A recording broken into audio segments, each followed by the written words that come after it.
Friends, welcome to my YouTube channel Shiv Gorakh education. I am Ravi Kumar फिर से आपके लिए लेकर आया हूं एक और संविधान का टॉपिक। पहले मैंने समझाया था जो अभी जो टॉपिक है वो न्यायपालिका है। इससे पहले मैंने समझाया था आपको राज्य की जो कार्यपालिका के बारे में और विधायिका के बारे में। अब पढ़ रहे हैं हम न्यायपालिका के बारे में, तीसरा टॉपिक। तो न्यायपालिका के बारे में सुप्रीम कोर्ट और हाई कोर्ट फिर लोक अदालत के बारे में धीरे धीरे करके पढ़ेंगे। अब जो मैं सबसे ज्यादा जो उसका एक एक सिरा जो जोड़ते हुए जाऊंगा मैं न्यायपालिका के अंदर, यानी न्यायपालिका के अंदर जो टॉपिक पढ़ेंगे आज हम सर्वोच्च न्यायालय, जिसको बोलते हैं उच्चतम न्यायालय यानी कि सुप्रीम कोर्ट।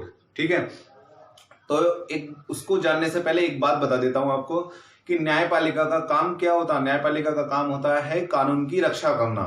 ठीक है, मुख्य रूप से कानून की रक्षा करना। तो वो जो है उसी को बढ़ाते हुए हम समझेंगे सर्वोच्च न्यायालय। सर्वोच्च न्यायालय का दूसरा नाम क्या है? उच्चतम न्यायालय, जैसे हम कहते हैं सुप्रीम कोर्ट। ठीक है, इसका जो संविधान में प्रावधान है वो भाग 5 में, याद रखेंगे भाग 5 में, यानी पार्ट 5 संविधान का जो भाग 5 में है वो कौन से में है?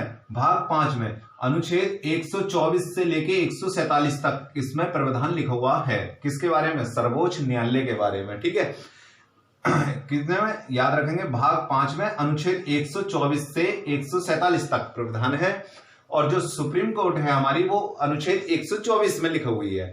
तो अनुच्छेद जो 124 में, इसका अनुच्छेद 124 के जो फर्स्ट में लिखा हुआ उसका गठन, यानी कि उसके गठन में क्या होगा?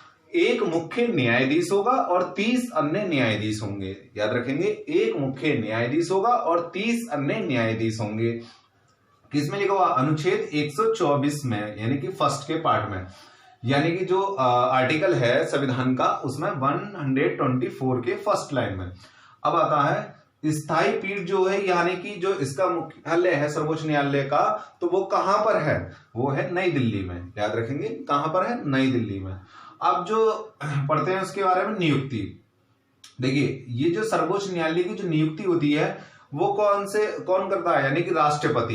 किसकी सलाह पर? मंत्री परिषद की सलाह पर करते हैं इसकी नियुक्ति। राष्ट्रपति नियुक्ति करता है। कौन करता है नियुक्ति? राष्ट्रपति। अब पढ़ते हैं इसकी योग्यताएं अर्हताएं, यानी कि अर्हताएं भी वही हैं जो योग्यताएं हैं।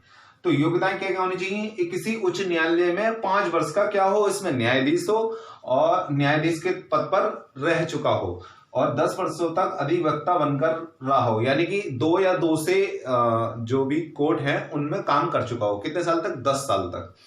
अब आता उसकी आयु कितनी होनी चाहिए? 65 वर्ष से कम होनी चाहिए, यानी 65 जो है उसकी एज से जो है कम होनी चाहिए। यानी कि अगर जैसे 60 साल का है कोई, यानी कि 60 साल का है कोई व्यक्ति, तो वो है जो है सर्वोच्च न्यायालय के मुख्य न्यायाधीश की जब शपथ लेगा तो वो कितने साल तक रहेगा? यानी कि उसका 65 साल तक बना रहेगा, यानी कि वो 60 साल में लगा और 65 साल में रिटायर हो जाएगा। यानी कि केवल कितने का रहा उसने? 5 साल तक। अगर वो 63 साल का है तो 65 साल तक करेगा, यानी कि 2 साल होगा। और जिसकी 64 साल है और 65 यानी 1 साल बाद हो जाएगा, तो उसकी पद कितने साल तक बना रहेगा? वो अपने पद पे 1 साल तक। इस तरीके से, यानी 65 लिमिट है उसकी, 65 से कम ही होनी चाहिए। अब आता है शपथ ग्रहण। शपथ ग्रहण जो करते हैं वो राष्ट्रपति के समक्ष लेंगे। ये शपथ जो होगी इनकी राष्ट्रपति जी के समक्ष होगी, और इनका जो वेतन है वो 2,80,000 रुपए, यानी कि बढ़ा दिया गया है 2008 में। ठीक है, प्रावधान के अनुसार 2,80,000 है। जो मुख्य न्यायाधीश हैं, एक मुख्य न्यायाधीश है ना, उनकी सैलरी कितनी होती है? 2,80,000 रुपए। और जो 30 अन्य न्यायाधीश जो होते हैं, जो अलग होते हैं उनसे, वो उनकी जो है 2,50,000 रुपए होती है। ठीक है, कार्यकाल कितना मैंने बता दिया आपको। 65 वर्ष की आयु पूरी होने पर इनको त्यागपत्र देना पड़ेगा। किसको त्यागपत्र देते हैं? ये राष्ट्रपति को त्यागपत्र देते हैं। याद रखेंगे कार्यकाल कितना हो जाएगा? जब तक इनकी एज 65 साल नहीं हो जाए। और या फिर एक राष्ट्रपति को त्यागपत्र स्वयं भी दे सकते हैं ये। और एक और, अगर ये जो है सर्वोच्च न्यायालय के जो मुख्य न्यायाधीश के खिलाफ अगर कोई भी अभद्र व्यवहार या कोई भी गलत फैसला ये लेते हैं, तो ये असंवैधानिक कार्य करते हैं तो इनके खिलाफ क्या करा जाएगा, महाभियोग लाया जाएगा। तो महाभियोग की प्रक्रिया भी है, उसको हम समझाएंगे। महाभियोग के जो द्वारा ये प्रक्रिया में क्या होता है, लोकसभा में कम से कम इनके खिलाफ कितने होने चाहिए, 100, और राज्यसभा में कम से कम कितने होने चाहिए, 50। याद रखेंगे, लोकसभा में कम से कम कितने होने चाहिए, 100, और राज्यसभा में कितने होने चाहिए, 50 सदस्यों के द्वारा लोकसभा अध्यक्ष को दिया जाएगा, या फिर राज्यसभा के अध्यक्ष को भी दिया जा सकता है। तो लोकसभा के जब अध्यक्ष को दिया जाएगा तो प्रस्ताव पारित हो जाएगा, और वहां पर उन बहुमत का 2/3 यानी कि 2/3 2/3 बहुमत पर, यानी कि उस जो कुल सदस्यों का है कम से कम 100, या राज्यसभा में कम से कम कितने होने चाहिए, 50 सदस्य, और जब ये अपना बहुमत का कितना दे देंगे, 2/3 हिस्सा दे देंगे बहुमत की, हम इनके खिलाफ महाभियोग ला रहे हैं। तो महाभियोग जब प्रस्ताव पारित हो जाएगा तो फिर राष्ट्रपति के क्या होंगे, उस पर हस्ताक्षर होंगे, और राष्ट्रपति की अनुमति के अनुसार यानी कि हस्ताक्षर करने पर इनको पद से हटना पड़ेगा।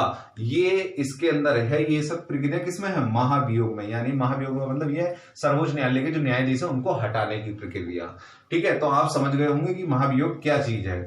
ठीक है, अब जो पढ़ेंगे हम सर्वोच्च न्यायालय की शक्तियां या उनके क्षेत्राधिकार। ठीक है, देखिए दोस्तों, अब पढ़ते हैं हम न्यायपालिका के जो शक्तियां एवं क्षेत्राधिकार यानी कि क्या क्या होते हैं इनके।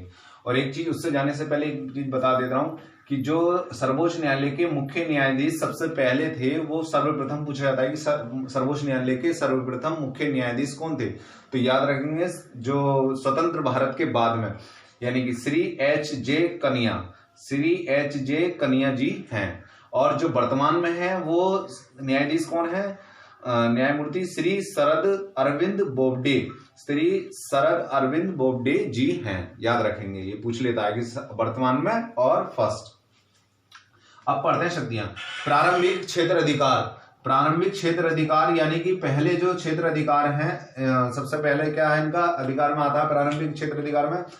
याद रखेंगे कि भारत सरकार तथा एक या एक से अधिक राज्यों के जो बीच में जैसे विवाद चल रहा हो, या दो से अधिक जो राज्यों का मामला हो, तो उनमें विवाद चल रहा हो किसी भी मामले पर, तो वो कौन देखता है, वो देखती है सर्वोच्च न्यायालय। फिर आता है मौलिक अधिकारों की रक्षा करना। ये कौन से प्रावधान में, ये आर्टिकल जो है मैंने बताया है 32 में। इससे पिछली वीडियो में मैंने जो है आर्टिकल 32 के बारे में पूरा के तरीके से एक वीडियो डाल रखी, नीचे देख लीजिएगा। वो आर्टिकल 32 के बारे में जो है मौलिक अधिकारों की रक्षा करता है, यानी कि ये 5 प्रकार की रिटें निकालता है, जारी करता है। ठीक है, तो वो उसके बारे में पढ़ लेंगे आप उस वाली वीडियो में। मौलिक अधिकारों की, याद रखेंगे, मौलिक अधिकारों की रक्षा को हित के बारे में कौन करता है, यानी कि सर्वोच्च न्यायालय के अंदर आता है। ठीक है, सर्वोच्च न्यायालय करती है इसका।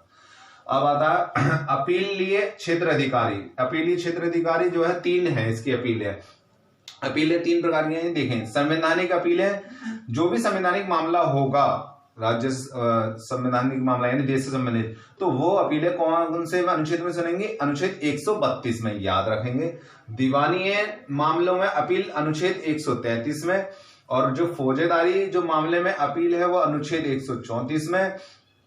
और उसके बाद आता अभिलेख न्यायालय, ये जो है आर्टिकल 129 में है। ये आर्टिकल कौन से में, 129 में अभिलेख न्यायालय। तो याद रखेंगे, संवैधानिक 132, दीवानी मामले यानी कि अनुच्छेद 133, फौजेदारी मामले अपील अनुच्छेद 134, 32, 33, 34, इस तरीके से याद रख लेंगे कौन से अपील, जितनी भी तीनों प्रकार के अपीलें हैं। फिर आता अभिलेख न्यायालय, मैंने बता दिया आर्टिकल 129 में। सलाहकारी क्षेत्र अधिकार, ये जो मोस्ट इंपोर्टेंट है, ये वाला सलाहकार क्षेत्र अधिकार, ये अनुच्छेद 143 में है, यानी कि 143 अनुच्छेद में है। तो वो कैसे है, देखिए इसको याद कैसे करेंगे। 143 के तहत में क्या लिखा हुआ, इसके तहत राष्ट्रपति जो है किसी भी सार्वजनिक महत्व के विषय पर सर्वोच्च न्यायालय से सलाह मांग सकता है।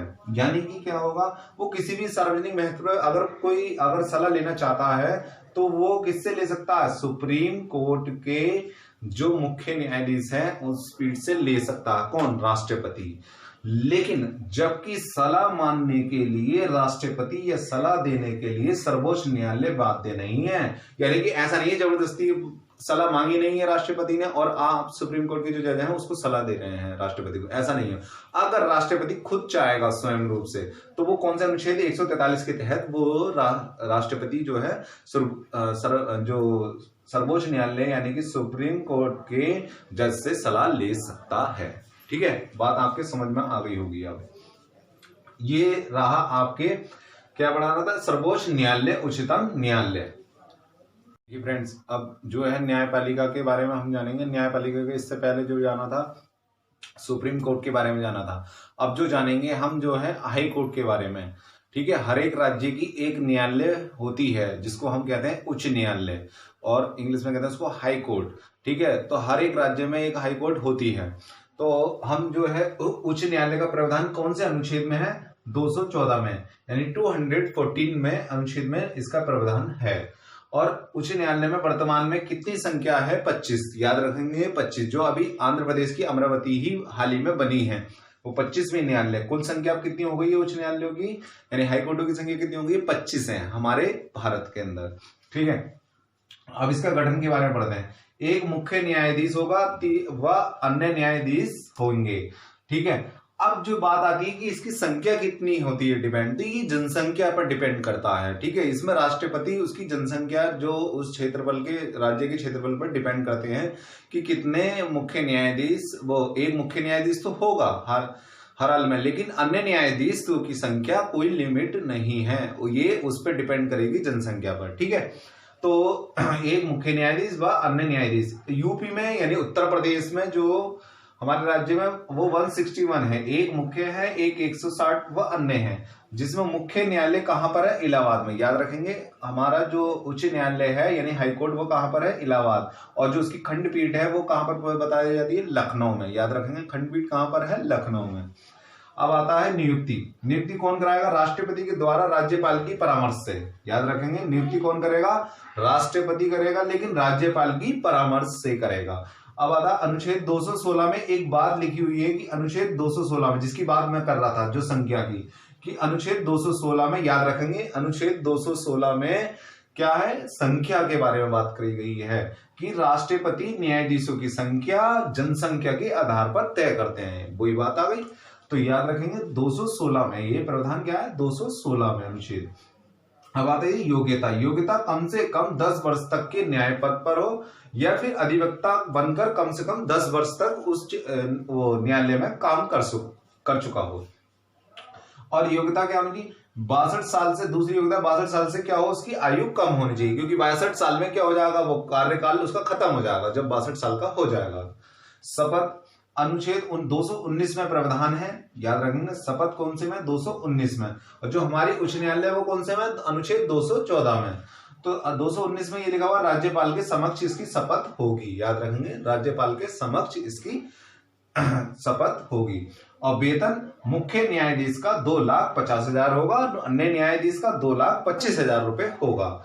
ठीक है, 2,50,000 रुपए, अन्य न्यायाधीश का 2,25,000 रुपए। स्थानांतरण के बारे में बात ध्यान रखेंगे, जो ट्रांसफर होता है इनका हाई कोर्ट के जो न्यायाधीशों का, तो वो कैसे होता है, वो किस में प्रावधान है, अनुच्छेद 222 में। अनुच्छेद 222 में प्रावधान है, याद रखेंगे अनुच्छेद 222 में। राष्ट्रपति सुप्रीम कोर्ट के जज के परामर्श से हाई कोर्ट के जज को किसी भी राज्य में ट्रांसफर कर सकता है। यानी क्या लिखा, जो राष्ट्रपति जो है सुप्रीम कोर्ट के जज को जो जज के अनुसार परामर्श लेगा और परामर्श से ही वो हाई कोर्ट के जो जज को ट्रांसफर कर देगा किसी भी राज्य के अंदर। अब पढ़ेंगे हम मुख्य न्यायाधीश जो उच्च न्यायालय है, उच्च न्यायालय की शक्तियों के बारे में। देखिए दोस्तों, अब जो पढ़ेंगे हम उसके क्षेत्राधिकार, यानी कि उच्च न्यायालय के क्षेत्राधिकार कौन कौन से हैं। एक तो प्रारंभिक क्षेत्राधिकार, जैसे उसमें भी थे सुप्रीम कोर्ट के, ऐसे हाई कोर्ट के हैं। वो कौन से अनुच्छेद 226 में, 226 में मूल अधिकारों का संरक्षण, यानी संरक्षण का मतलब यह है कि वो भी रक्षा करेगा मूल अधिकारों की। ठीक है, ये भी, और ये भी इसको आदेश है कि 5 प्रकार की रिटें ये भी तैयार कर सकता है। 5 प्रकार की रिटें जो है मैंने आर्टिकल 32 में जो है नीचे वीडियो में बता रखी है। फिर है तीसरा, प्रत्याशी के निर्वाचन की वैधता के संबंधी याचिका भी अधिकार में है इसके। अगर उसकी वैधता जो है गलत पाई जाती है तो वो उसको भी सुनवाई कर सकता है। किसके अंदर, ही प्रारंभिक क्षेत्र अधिकार में है, उच्च न्यायालय के पास में। फिर आता है अपीलीय अधिकार, यानी अपीलीय अधिकार जो है अपील में वही 3 प्रकार के, संवैधानिक वाला और जो है फौजेदारी वाला, एक राजस्व न्यायालय। तो ये तीनों प्रकार की जो है अपील अधिकार सुन सकता है, जैसे राजस्व आयकर से जुड़े मामले भी इसमें और फौजेदारी से संबंधित भी मामले सुनवाई हो सकती है। अब अभिलेख न्यायालय, ये अभिलेख न्यायालय क्या है, जो भी छोटी अदालतों को लेख लिख देगा उसको अभिलेख मान्य होगा, तो ये भी इसको अधिकार है। ये कौन से में, अनुच्छेद 215 के अंदर बताया गया है। तो इस तरीके से इसके क्षेत्र अधिकार बता दिए हैं मैंने। उच्च न्यायालय के बारे में बता दिया, सर्वोच्च न्यायालय के बारे में बता दिया आपको। अब जो हम नेक्स्ट वीडियो में पढ़ेंगे लोक अदालत के बारे में, ठीक है। तो उसके लिए आपको करना पड़ेगा इंतजार। थैंक यू देखने के लिए वीडियोस, और अच्छी लगे तो लाइक कीजिए, शेयर कीजिए, ज्यादा ज्यादा कमेंट कीजिए। थैंक यू, और घर पे रहिए, सुरक्षित रहिए। Thank you.